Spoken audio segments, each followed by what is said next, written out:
All right, so you know you love to just get right into it, and that's exactly what we're doing in today's deep dive. Yeah.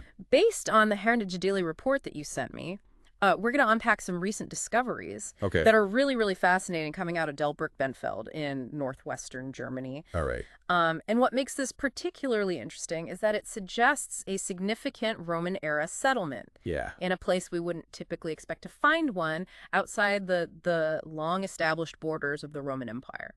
That's a really important point. I think, what we're looking at here is evidence of Roman presence, quite a distance Right. beyond what's commonly understood as the frontier and the Heritage Daily article, which you're referencing here, that details the LWL's work. Yeah. Really highlights how these findings challenge the traditional picture that we have of Roman expansion into Germania, and what happened after events like the Battle of the Teutoburg Forest. Okay. It suggests that those boundaries might have been more fluid than we often imagine. Okay, so let's kind of orient ourselves here for a second. Yeah. Delbrück-Bentfeld, northwestern Germany. Why is this particular spot significant in the context of Roman history? So geographically, it's quite telling because this settlement is situated near the Lippri River, Hmm. and you might recall that was a key route Right. that the Romans used during their initial push into Germania. Yeah. Furthermore, it's not far from where the Roman legionary camp at Anrippen was located in the early 1st century AD. Mm.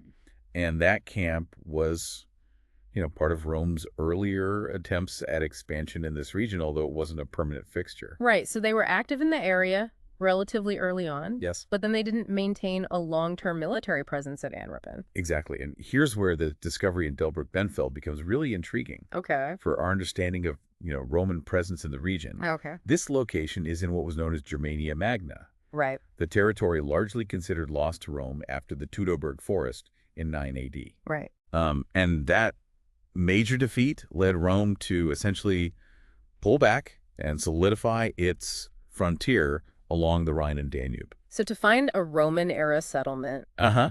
this far east, Yeah. within Germania Magna, well after that pivotal battle, Right. that's significant. That's a significant deviation from the standard historical narrative, isn't Yeah. it? Absolutely. I mean, the article even mentions that it's roughly 90 miles, about 144 kilometers from the Limes Germanicus. Wow. So that's not just a minor incursion. Right. It places it clearly beyond that official, heavily fortified Roman border. Exactly. Now let's look at what evidence has been unearthed that points to this settlement. Yeah. The report details the discovery of not just one, but 3 distinct farmsteads. Right. This immediately suggests something more substantial than just like a small, isolated trading post Yeah. or a temporary military encampment. Yeah. It implies a more established Yeah. and potentially larger community. Yeah. Absolutely. 3 farmsteads. That's really shifting the picture. Instead of a fleeting Roman presence, it hints at something more permanent. Right. What kind of traces are they finding that indicate these were indeed farmsteads? Well, the easternmost farmstead appears to be the most clearly defined archaeologically so far. Okay. And, the investigators have identified the layout of a central residential building Right. that is enclosed within a large courtyard area. Okay. And the primary evidence for this comes from the presence of numerous post holes. Hmm. And these are essentially the negative spaces left in the ground by wooden posts I see. that once formed the structural framework Right. of the buildings and enclosures. Right. Over the centuries, these holes fill with soil that has a slightly different color and composition, Hmm. allowing archaeologists to map out the original structures. So by carefully excavating Yeah. and documenting these subtle changes in the soil, they can essentially reconstruct the footprint of these buildings. Yeah, that's a really fascinating process. That's cool. Yeah. What about the other 2 farmsteads? Yeah. What's being discovered there? Oh, so the southwestern farmstead is currently receiving more intensive investigation. Okay. And it's here that they've uncovered a particularly interesting artifact, Okay. a kiln. Hmm. And analysis of residue within this kiln has revealed traces of non-ferrous metal. Okay. And this is significant because non-ferrous metals like copper, brass, and even precious metals Right. were used for crafting items like jewelry. So this suggests a potential for local metalworking Yeah. and perhaps even the production of decorative items at this site. Precisely. Jewelry production that far removed from the Roman core. Uh-huh. That raises interesting questions about the inhabitants. Right. Were they Roman settlers producing goods perhaps for themselves or for trade with local Germanic populations? Exactly. And the archaeologists are hoping that other finds from the site, Right. particularly coins and fragments of ceramics, Right. will provide more precise dates for these farmsteads. Okay. And establishing the chronology is crucial Yeah. for understanding whether these three farmsteads existed concurrently, Right. or if the settlement shifted over time, Hmm. perhaps due to the limitations of wooden construction in that environment.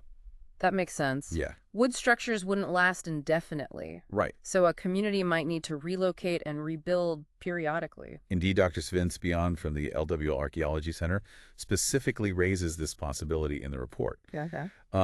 The nature of building with wood in that era often meant that structures would eventually need to be replaced, potentially leading to a gradual shifting of the settlement within a relatively confined area. I see.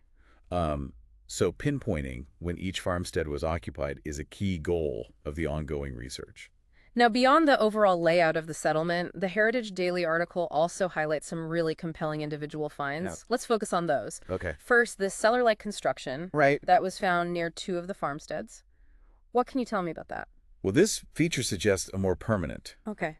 possibly even subterranean storage area, or perhaps a small specialized structure. Right. But the truly remarkable find from this area is a beautifully detailed cameo gemstone. Ah, a cameo. Yes. Those often feature intricate carvings. What image was depicted on this particular gem? This one is engraved with the image of Mercury. Okay. You might know him as a prominent Roman god associated with various roles, including commerce messages, eloquence travelers, Right. and even trickery. Wow. He's the Roman counterpart to the Greek god Hermes. Finding such a finely crafted item Uh-huh. depicting a significant Roman deity so far outside the established Roman territory, Right. what implications does that have for our understanding of the people who lived there? That's the central question, isn't it? Yeah. A gemstone of that quality likely belonged to someone of considerable status or wealth. Right. And its presence in this location suggests a few possibilities. Okay. It could have been brought by a Roman individual who settled there. Right. Alternatively, it might have been acquired through trade networks, extending beyond the Roman frontier. It certainly indicates a level of contact and interaction Right. that we might not have fully appreciated based on traditional historical accounts. It definitely adds a layer of cultural complexity to this picture of Roman influence in Germania Magna. Yeah. And then there's the discovery of a completely intact knife with decorative brass stripes. Yes. That sounds like quite a significant find in its own right. It is quite remarkable, Yeah. especially considering its complete state of preservation. But what makes this particular find especially noteworthy is the way it was discovered. Oh, okay. The archaeologists observed that the knife was lying with its blade pointing upwards. Ah. And based on this specific positioning, they hypothesized that it might have been intentionally placed in that manner Wow. for what they term cultic purposes. Interesting. In simpler terms, this suggests a possible ritualistic or symbolic placement, Right. perhaps intended to offer protection or ward off negative influences, I see. according to the beliefs of the people who live there. So we're not just looking at the remnants of dwellings in everyday life, but potentially also glimpses into their beliefs and ritual practices. Exactly. These small details really do help to bring the past into sharper focus. Absolutely. These individual finds, the Mercury cameo and the deliberately placed knife, provide valuable insights Right. that go beyond just the structural evidence of the settlement. Yeah. They offer potential clues about the social status, cultural affiliations, and even the spiritual lives of the individuals who inhabited these farmsteads.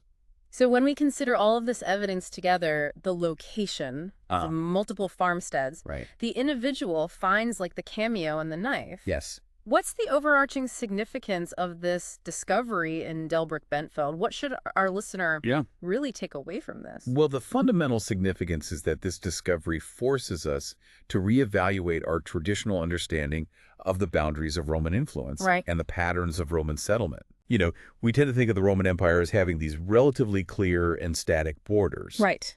However, the evidence from Delbrück-Bentfeld provides compelling support for a more nuanced picture. Okay.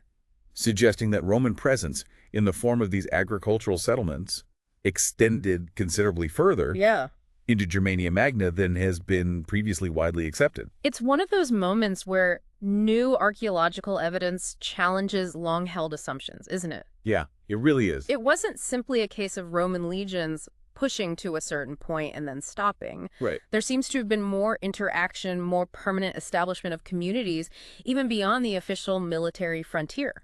Exactly. It indicates a more permeable and dynamic frontier. Right. Where Roman individuals, or perhaps Romanized Germanic people, were establishing and maintaining these agricultural settlements at a significant distance from direct Roman military support. Right. And as your source, the Heritage Daily Report emphasizes these are ongoing excavations.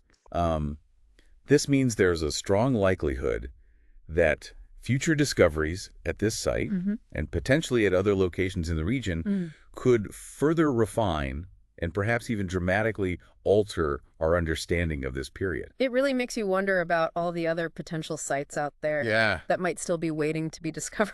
Right. And what they could tell us. Absolutely. So to bring it all together, what's the core message you should take away from this deep dive into the Delbrück-Bentfeld discoveries based on your shared source? So the key takeaway is that the discovery of these substantial Roman-era farmsteads so far beyond the recognized border of the Roman Empire offers a fascinating and important window into the complex relationships and interactions that existed between Roman and Germanic populations. It suggests a degree of Romanization and settlement in Germania Magna that has likely been significantly underestimated in traditional historical interpretations. It certainly gives you a reason to look at those old maps of the Roman Empire with a fresh perspective. Absolutely. And on that note, here's something for you to consider further. Right. What factors could have motivated individuals to establish and maintain these seemingly isolated settlements so far from Roman military protection? What does this tell us about the true nature of boundaries, the economic, cultural, and personal connections in the ancient world that might not always align with political demarcations? Right. And how many other such settlements might still lie hidden beneath the soil waiting to reshape our understanding of history? It's a really compelling set of questions. It is. Sparked by this fascinating discovery. It is. Thanks for exploring this deep dive with us. Yeah, thank you. See ya. See ya.